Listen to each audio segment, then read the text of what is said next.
à tous, je suis Laure Genre de chez WooClap et on se retrouve aujourd'hui avec la SFCB afin de voir comment créer un questionnaire au rythme du participant à intégrer par exemple dans des études de cas.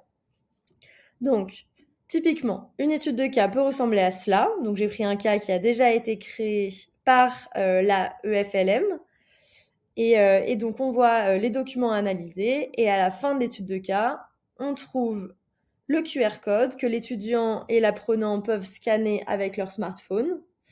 Une fois ce QR code scanné, cette page s'ouvre sur le smartphone de l'étudiant qui peut ainsi répondre au questionnaire. Donc là, on observe deux versions du même questionnaire, une version française et une version anglaise. Lorsque l'on ouvre ces questionnaires, on retrouve des questions sur l'étude de cas étudiée auparavant. Donc voilà. L'idée est de reproduire ce type de questionnaire. Alors, lorsque vous ouvrez WooClap, vous arrivez sur cette page-ci. Il va tout d'abord s'agir de créer un événement associé à cette étude de cas. Donc pour cela, je vais cliquer sur créer un événement. Voilà, j'ai créé mon événement. Je vais le renommer afin de le retrouver facilement. Ici, je vais le nommer étude de cas SFDC. Je sauvegarde bien le nom en cliquant sur cette petite tic. Hop, mon événement est créé. Maintenant, nous, ce qu'on veut, c'est créer un questionnaire au rythme du participant qu'il pourra faire à son rythme pendant l'étude de cas. Je vais donc chercher au rythme du participant. C'est ici, dans le bandeau supérieur de la page. Je clique dessus et j'arrive sur cette page. À côté du terme questionnaire, on voit le bouton créer. Nous, l'idée, c'est de créer deux questionnaires, donc la version française ou la version en anglaise. On peut de la même manière créer une version A, une version B de questionnaire pour une même étude de cas. Et voilà. Donc, pour créer mon premier questionnaire, je vais cliquer sur créer. Cette page s'ouvre. Je vais le renommer. Ici, je vais l'appeler version française. J'enregistre bien le nom et j'intègre ensuite mes questions. Je dispose de tout le même choix de questions que lors d'un apprentissage synchrone. Donc voilà, on peut faire des légendes et des images, des trouver sur l'image, des questions à choix multiples, des questions ouvertes. Tous les mêmes choix, il y a 19 types. Pour notre exemple, nous allons juste créer une question QCM.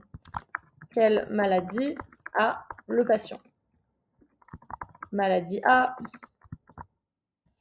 maladie B. Je choisis ma question correcte. Ici, le patient est atteint de la maladie A et je sauvegarde. Je peux créer autant de questions que je souhaite. Il suffit de cliquer sur une question et de la rajouter. Une fois que j'ai intégré toutes les questions de mon questionnaire, je sauvegarde en cliquant sur ce bouton en bas. Je choisis de le publier plus tard ou de le publier maintenant à ma convenance. Ici, je vais le publier tout de suite. On voit que la version française est créée. Maintenant, pour créer une seconde version, un second questionnaire associé à la même étude de cas, je clique à nouveau sur créer. Je peux en créer autant que je veux. Je vais la renommer English Version. Je sauvegarde le nom et j'intègre de la même manière des questions. Je vais ici créer une question ouverte pour varier l'exemple. Quels sont les symptômes du patient? Je sauvegarde et je sauvegarde mon questionnaire. De la même manière, je vais choisir de le publier maintenant.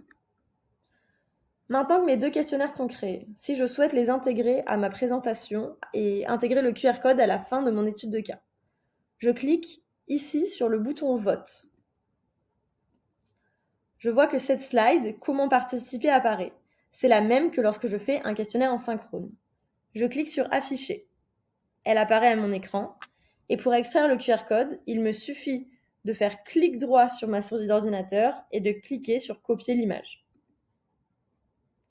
Désormais, si je veux ajouter cette image à mon étude de cas, j'ouvre mon navigateur habituel de création de documents, que ce soit Word ou Google Doc, et je vais tout simplement venir coller le QR code. Et si vous essayez en même temps de regarder cette vidéo de scanner ce QR code, vous aurez en effet accès au questionnaire que nous venons de créer ensemble avec les deux options, questionnaire en français, questionnaire en anglais. Voilà, j'espère que ça vous a plu et que vous avez tout compris. Hâte de voir vos questionnaires. Au revoir.